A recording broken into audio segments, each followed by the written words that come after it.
అంటే ఈ generic drugs అంటారు కదా, వాటిలో తేవాలంటారా? జెనరిక్ డ్రగ్స్ అసలు దీని మీద రాయితీలు ఇవ్వాలి బాగా, రాయల్టీస్.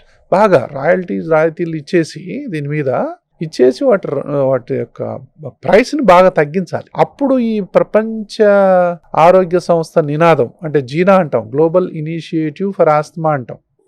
ఇది ప్రపంచ ఆరోగ్య సంస్థ WHO యొక్క ఒక అంగం, ప్రత్యేకంగా ఆస్తమా మీద పనిచేస్తుంది. జీనా అంటాం, గ్లోబల్ జీనా అంటే జీనా మీరు బాగున్నారు.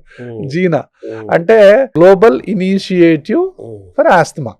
ఓకే, జీనా. సో ఇదేంటంటే ఈ సంస్థ యొక్క ముఖ్య ఉద్దేశం ఇదనమాట.